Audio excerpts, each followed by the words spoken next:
should be able to fulfill all the requirements that are written, your techniques, your sparring, your competition, and so on.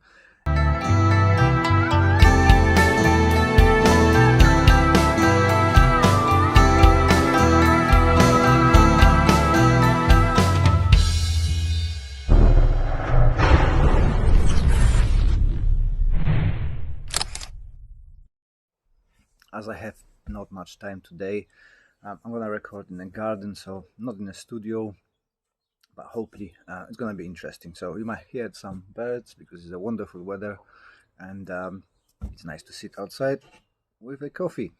I wanted to talk about the black belt and the perception of the black belt.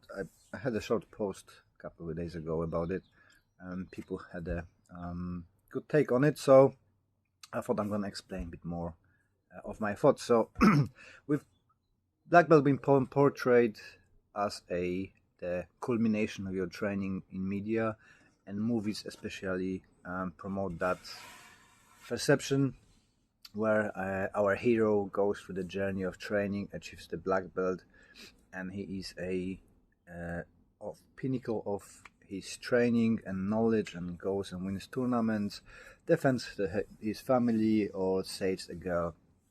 And that kind of stuck with people in general public, that the black belt is the end of the training. You can reach the black belt, then you can stop training at all, because it is a thing that you achieved, and you are now the master. In reality, the black belt is just one step on a learning curve, and just like in education, you go through the primary school, secondary school, university, or college, university, whatever your education system is in your country, and different countries got a different setup.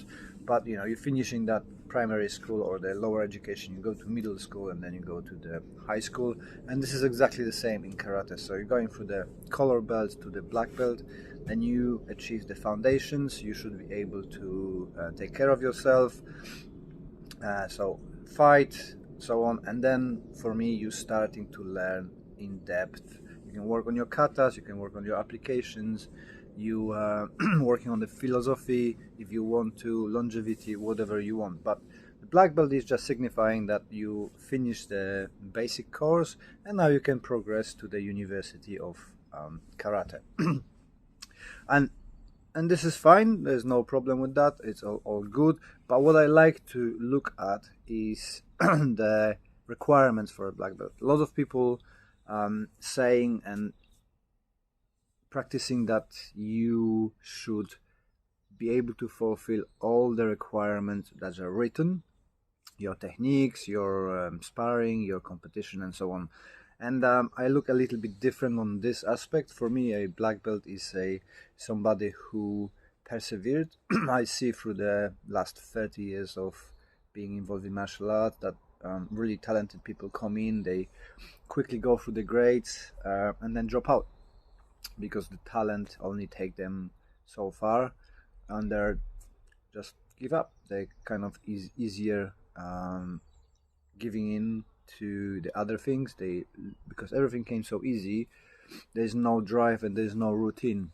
The motivation fading, and then they just go and do something else. They give up, they don't see, or they hit some harder challenges. I've seen that quite a lot in wrestling, when people who've been very, very talented going onto the competition scene, and the talent can take them only so far, and then they hit other talented person who have a motivation and had the discipline to go through the training, and they give up because it's hard and they are not used to it, to be disciplined and putting hard work. Everything came easy, so they expect everything to be easy. I'm talented, I'm super good, I'm always gonna be, but there's always somebody better. I like black belts that they overcome their difficulties, maybe disabilities, and they put up the work, they keep turning up, and they're going in. So on my example, I probably would never be able to grade for a black belt if my teacher been strict on our syllabus requirements, because on the green belt you have to be able to kick technically correct Mawashigiri Joda. Due to my hips, I can't do that, so I never been able. Although now I'm kind of higher on the hierarchy. I've got my black belt several decades ago, and continue my education. And actually, the high kicks are not necessary for being a good in sparring and fighting and winning competition and championships. So the requirements are for school and within the school, and they be differing between the other organization, other dojos, and so on and so on.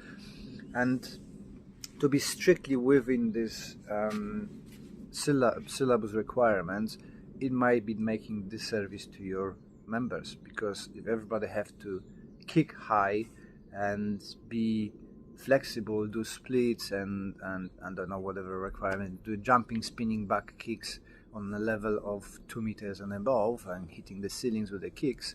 Not everybody gonna be doing this. Not everybody gonna be able to do this, and you're gonna lose students, and you're not gonna be progressing people. In my dojo, I work with lots of people who have disabilities and mental health issues, and we have to take a different approach. So I've got the people who training with me for over 10 years. They overcome their disabilities. Like, good example is Danny. Danny's on autistic spectrum. When he came to us, he couldn't stay on his own in our dojo. He had to be with his mom and brother. Fast forward 12 years later, he's coming on his own, training with us, going with us on competitions, going barbecues, going to different events on his own, staying. Yesterday he'd been training with people who he never met before, doing our workshop, and he overcome those barriers. Technically, is he 100%? No. But the dedication, and if you look when he started and what is he doing now and how his karate progressed, it will be a disservice on my part to not give him a black belt. Especially that the black belt is only just one step on the journey. So same with people with mental health. They coming in, they training, they overcoming the barriers. We've got a couple people who been not able to go back to work thanks to our program and a therapy they're receiving. They're now going back to work, and they have that confidence and ability to go back to work and deal with those challenges, because the karate's got that built-in failure and overcoming failure, and you're learning how to deal with the challenges and don't give up. Plus, we've got a good awareness program, and if you would like to kind of investigate that, we put the course together from Karate for Mental Health CIC. It's called Karate for Mental Health Toolkit, which helps the dojo students and instructors to build up that awareness and adjust their training methods towards the students with mental health or physical issues, and help you to spot the signals that something might be going wrong. But those people turning up for 10 years, putting hard training, they're always there. They might be not talented, they might have issues, but they are overcoming those issues. So not allowing them to achieve the black belt is a huge disservice, and I think it's unjust. So in my dojo, I like to look overall on people's abilities, not only that they can do a technical requirements. I see whole journey. Some people going to, for example, to the brown belt, they get injury, they're out of training for a year. They keep turning up in the dojo, they do whatever they can, but they cannot physically do stuff because their injury or disability doesn't allow them. And my job is to adjust the training towards their needs and make them become the best version of themselves. And if they put the work in, and I think that they fought for that black belt, I'm happy to give them a black belt. Other people might not judge them as a black belt, but they don't know their backstory, they don't know what they put up, they don't know what they overcome, and I think they deserve. Plus, the currently black belt within karate is no one recognized black belt, so it's just a significance for your dojo on what level people are within your group.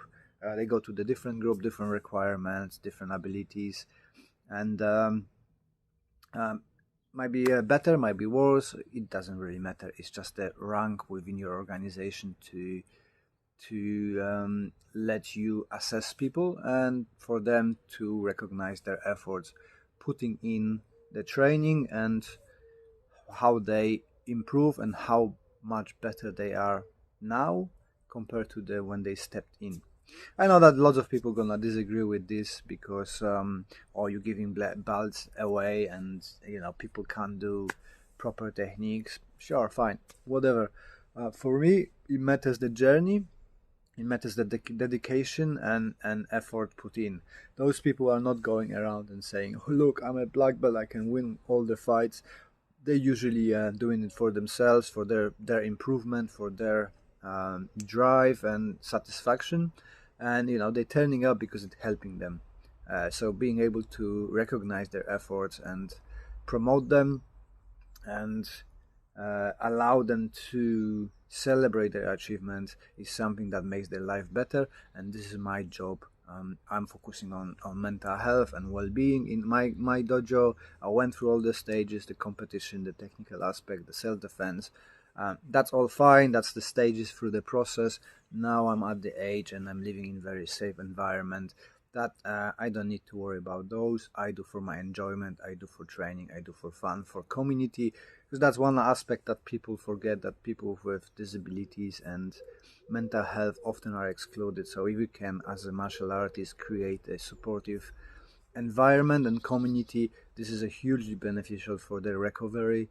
And more we can do that, more people we can help. Hopefully we're gonna have a extension of our project, Open Mat, where people can come in and create a community. We're doing, some people do sparring, some people do a technical breakdown, some people just chat, but we're creating community without the ego and without the competing between the groups. Everybody can come in, have a chat, have a training in a good atmosphere, grab a coffee after, and help each other to grow. So this is my thoughts on the black belt. What are your thoughts? Are you willing to overlook the technical abilities and give people belts because they're turning up, they're doing the best they can, and they are getting better than they've been before? Or you are very strict and for you the technical ability is the most important thing? Looking forward to your comments and speak to you next time, hopefully. And thank you for watching. If you would like to subscribe, please hit that button and get notification about new posts and new videos. And yeah, that's all from me, and I'm gonna go and do some work.